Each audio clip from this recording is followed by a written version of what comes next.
Thank you very much. What I was told to speak on today was the issues, the core issues of the Palestine-Israel conflict. Today's session is primarily introductory. Tomorrow's activities are really about organizing, about boycotts, about global solidarity, about the resistance.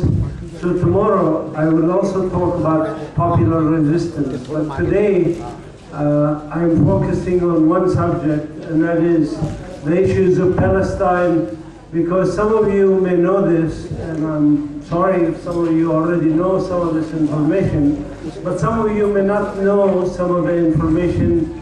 And I think as activists, we need to always speak facts. Yes, it's good to have emotions, it's good to be sympathetic to suffering Palestinians in Gaza, but really we have to also know the facts of what the situation is. For geographical purposes, I just put this map that shows that Palestine is the western end of the Fertile Crescent. This is the map of Palestine.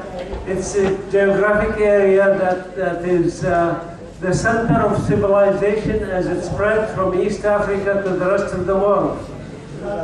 We Palestinians, our ancestors, are Canaanitic people who are depicted in both drawings by Mesopotamian people and also by Egyptian people in their drawings of thousands of years ago. And in fact, we still dress the same way. The same dresses are worn by our ancestors, the Canaanitic people, as by our ancestors today in the last 100 years. Of course, now we wear ties and Western clothing. But this area is also the center where first agriculture developed. When people in India are planting vegetables, they are using the techniques that were developed in Palestine, because the first villages and towns were developed there. The most ancient developments, the first domestication of animals like sheep, goats, donkeys, and the first domestication of plants like wheat, barley, and lentils happened in Palestine. Palestine is a rich country, it's not a poor country, and it is not a country that's about war and conflict only. We have a very beautiful country, and we really love our country as you do yours, and everybody on earth does love their country.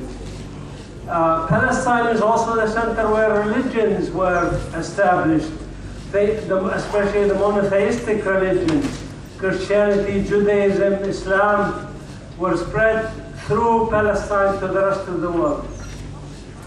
And we have all religions represented in Palestine, of all people. And I know people in Palestine who are Hindu, who are Buddhist, who are Muslim, who are Christian, who are Jewish, who are Muslims. The majority of people in Palestine are Muslim. This is a fact. And but we also have Samaritans, we have Druze, we have other, and we've lived in harmony, as you heard before. The problem in Palestine is not really a problem of Palestine. It is a problem that started in Europe, as you know, discrimination against Jews in Europe.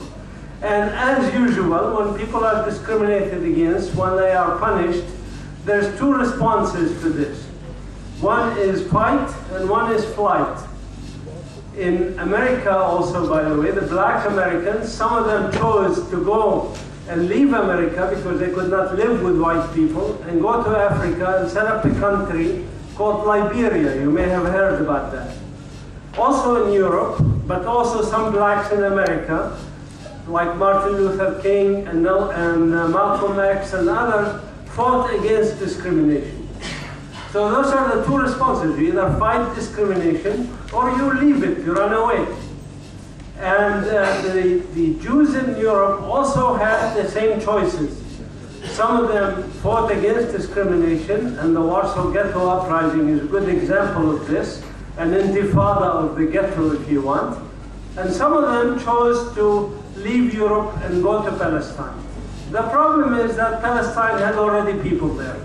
When they sent two rabbis to Palestine to study it, the two rabbis sent a telegram back to Vienna, to the headquarters of the Zionist organization, in the late 19th century. And the telegram simply said, "The bride is beautiful, but she is married to another man." Meaning that Palestine is wonderful for a Jewish state, but you know, there are people here. The early Zionists wanted to replace the discrimination in Europe like this with this image of strength and power and might. And this strength and power and might and use of military was introduced to the Middle East by these Zionists. Terrorism was introduced by these Zionists to drive us out of our land. This is my village, Beit Sahur. It's a shepherd's field. My family is Palestinian Christian, by the way. You can see the church I was baptized in on the right, the mosque right next to it. Christians, Muslims, and yes, native Jews lived in harmony for hundreds of years. My grandfather's friend in school was Jewish, as were the Muslims, as were everybody else. We lived in harmony. The problem originated by Zionism, because my village is actually a lucky village in that it still stands. We lost only 195 houses demolished. But there are villages like this one in the Galilee which was completely destroyed.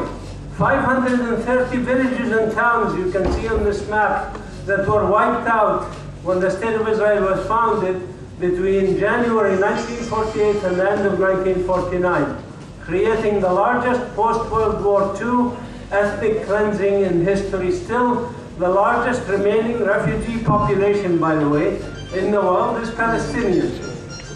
These people, like you heard from Bida earlier, a refugee who lives in Lebanon, her family is from Akka. That's where they belong. That's Palestine. That is not the West Bank and Gaza. That is Palestine. It's those 530 villages that were destroyed. Palestinians were literally pushed into the sea. You can see the picture on the lower left-hand corner. We were pushed into the sea. And